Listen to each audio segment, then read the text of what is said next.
The manga I'll be talking to you about today is called No Gunslave by Izuku Kurosuma. It's from a long list of manga that while they already have an anime adaptation, I still feel like are flying under the radar, especially seeing as how good they are. This video is going to have a lot of spoilers for the anime and manga, so if you still plan on reading or watching it, then I suggest you do that now. If not, for your entertainment, the source material presents to you No Gunslave. What if you were told you could be more than human? Superhuman in fact, perform feats of strength, speed, agility far beyond the average person. You could fire bullets from your hand, create electric shocks, punch through concrete. All that was needed was some minor surgery and a hubcap implanted into the base of your skull. If you went through these procedures and got these extensions, you would be known as an extended, an amalgamation of man and machine. Will you do it? And if everyone took this opportunity to become more than human, wouldn't that make everyone all the same all over again? You see, in this world, people with extensions are so commonplace, they're almost the norm. What was originally created as a way to help those suffering from accidents or disabilities soon became everything from a way to make money to a fashion statement. But things weren't always like this, so let me tell you a little story. You see, extension technology wasn't always what we see today. It was originally the brainchild of Dr. Andrew Wachowski. Extensions were supposed to be a way to help people like Andrew, people who were abandoned by the world simply because they didn't look like, move like, or talk like everybody else. Extensions were supposed to be a solution, but when he partnered with the Burian Corporation to help turn these ideas into a reality, he had no way of knowing he just shook hands with the devil. You see, the country was at war, and while Dr. Andrew saw an opportunity to help the victims of war recover their own lives, the tall brass of Burian saw a means of profit, mechanically enhanced super soldiers, and it was the turning point of the war. Extensions were made for close combat fighting, assassination, reconnaissance, chemical warfare, and strapped into every soldier who was willing. They were all sold the same story, that they were patriots, they were saving their country, and had their humanity and oftentimes their memories stripped away. These were the overextended, people who had been given full-body weaponized extensions. But even among the overextended, there were exceptional cases. People so far gone, they couldn't even be called people anymore, just tools. These were a special class of overextended known as the gunslave unit, or GSUs for short. A unit especially crafted firearm overextended that required a special operator with a hand extension to be operated. They were so powerful that only 13 were ever made, and the last one was made as a countermeasure against the other 12 if they ever went rogue. They had their memories wiped and were giving numbers instead of names. They shifted the tide of war almost overnight, contributing to a higher death toll than any other units in existence. They won the war, and when it was all over, instead of them to be recognized as heroes and sent home in a parade, Burian ordered them to be scrapped, and the GSUs weren't happy about it, so they tried to escape Burian. Over the course of the war, they had evolved beyond being just tools controlled by hands. Under their metal frames and machine gun heads, they were people. But not all of them had realized that they were more than just machines built for war. Their rebellion-activated protocol buried deep within 13, who had yet to see the lights, and led to a mass slaughter.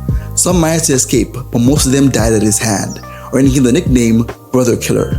It seems staining his hand with the blood of his brothers and sisters awakened something inside 13.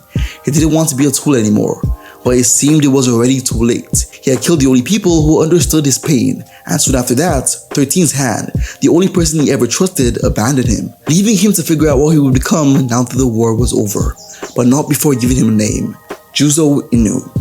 The war propelled extension technology into the world at a blinding pace. Those that did not get extensions during the war now saw extensions as a new way of life, and those who did, especially the overextended, found it hard to integrate back into society. But with near superhuman individuals around every corner, extended related crime became commonplace, and extended police forces created to combat these criminals. But there are some things the police just can't do, so when people suffering from extended related crime have no one to turn to, they come to Juzo Inu, the Resolver. Not Revolver, Resolver. His head and line of work have nothing to do with each other.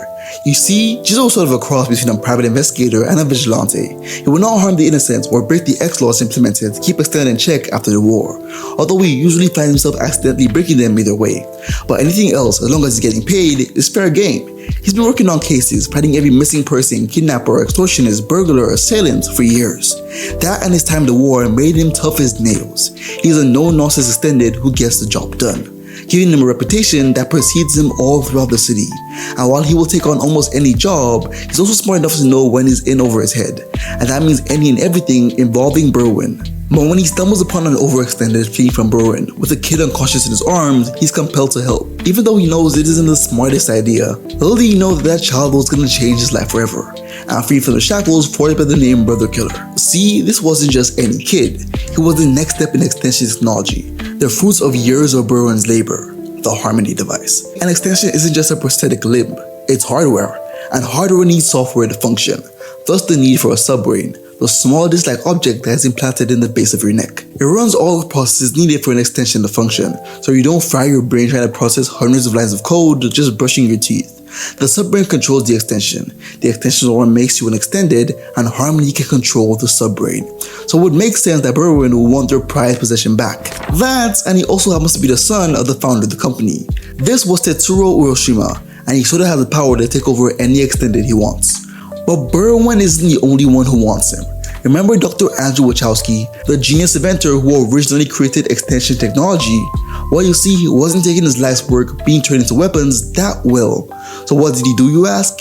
He created an anti-extended terrorist group known as Spitsbergen, because there is no better way to advocate about your peaceful invention being used for war than becoming a terrorist. The story follows Juzo and Tetsuro as they navigate through life together, with Tetsuro being free from the inhumanity that is Berwin for the first time in his life, and Juzo determined to make sure that freedom is never taken away. But no matter how bad they expected things to get, nothing could have prepared them for what they faced.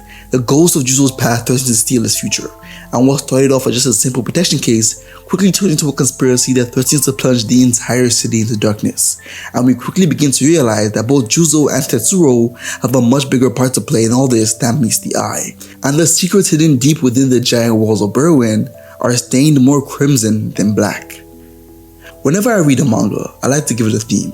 What I assume the point of the entire story is in as few words as possible. And when I started No Gunslave, the theme I thought I saw was defiance.